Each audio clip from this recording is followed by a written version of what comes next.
Welcome to Ancient India Unlocked, the place where myth meets mechanics and tradition fuses with technology. This is your gateway to decoding ancient Indian texts that speak of flying machines, interstellar journeys, and knowledge of the cosmos, centuries ahead of its time. If you believe there is more to history than what textbooks reveal, then this is the channel for you. Subscribe, hit the bell icon, and let's dive into the secrets of the ancients. For centuries, scholars have marveled at the knowledge embedded in ancient Indian texts, and nowhere is this more captivating than in the descriptions of Vimanas, flying machines described in texts like the Vaimanika Shastra, the Ramayana, and the Mahabharata. These weren't just metaphors or poetic devices, but seemingly technical manuals that detailed aerodynamics, propulsion systems, flight paths, and even warfare tactics from the skies. The Vaimanika Shastra, attributed to the sage Bharadvaja, lists different types of Vimanas: Rukma, Sundara, Tripura, and Shakuna, each with unique structural blueprints and aerial capabilities. One type reportedly could shift between solar, electric, and mechanical energy sources, while another had cloaking abilities using a material called tamagaba. But these ideas don't exist in a vacuum.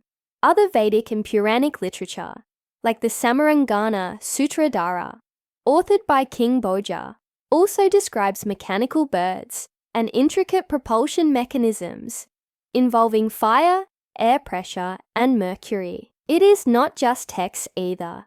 The Pushpaka Vimana of the Ramayana was described as a palace that flew at the command of thought, carrying thousands across the skies from Lanka to Ayodhya.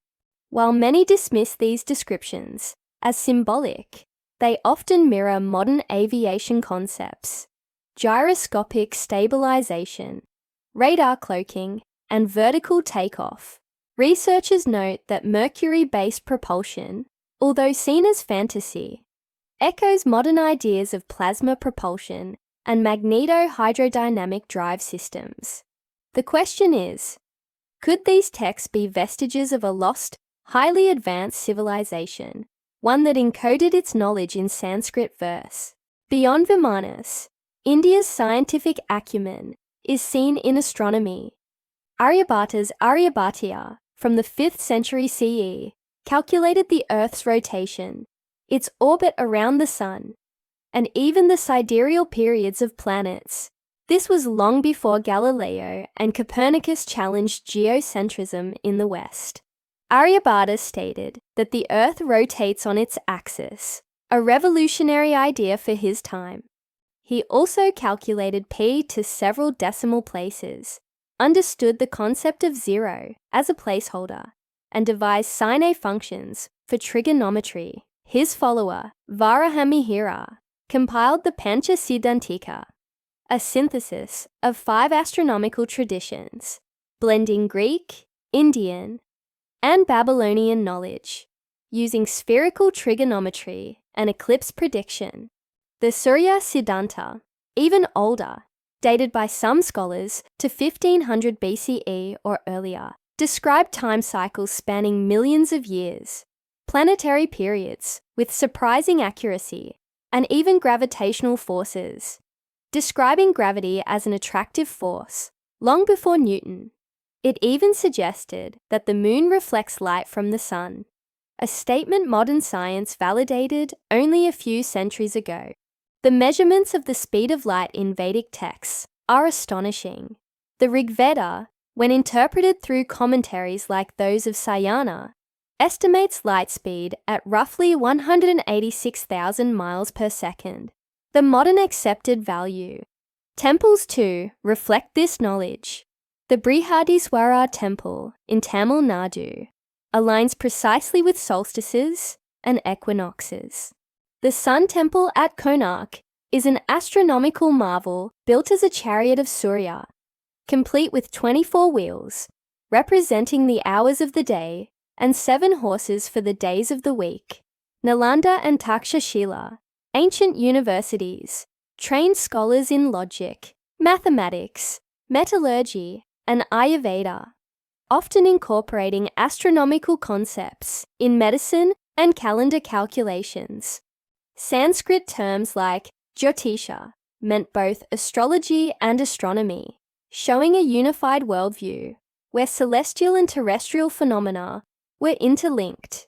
Even architecture followed cosmic geometry, using Vastu Shastra, where temples were microcosms of the universe, designed using mandalas, planetary squares, and directional alignments. The mystery deepens with references to interplanetary travel and time dilation in texts like the Mahabharata and Bhagavata. Purana, where time flows differently in celestial realms, a concept not far from Einstein's theory of relativity. One tale speaks of King Kakudmi visiting Brahmaloka, only to return to Earth and find millennia had passed. Are these allegories or ancient understandings of space-time distortion? In Tamil literature, the Sangam texts mention lost lands like Kumari Kandam, a submerged continent from where knowledge spread. While mainstream science remains skeptical, underwater explorations off India's coast, like the submerged structures near Dwarka, challenge the established timeline of human civilization. Metallurgy was no less advanced. The Delhi Iron Pillar, standing corrosion-free for over 1,600 years, is made with an iron-phosphorus alloy, using ancient forging techniques unknown to modern metallurgists. Was this part of the technological culture that built Vimanas? Were they powered by some form of nuclear or solar energy, given descriptions of heat shields and fireproof compartments? And why do similar flying machine legends appear in other ancient cultures? From the Sumerian Anunnaki to Ezekiel's flying wheels in the Bible to Chinese feathered dragons, did these civilizations share a common source or witness a lost global phenomenon? Critics argue these are coincidences, that ancient texts are metaphorical, but the consistency across multiple independent sources, the technicality in Sanskrit, and the scientific concepts buried within suggest we must revisit these works, not as myths, but as compressed records of a forgotten scientific era.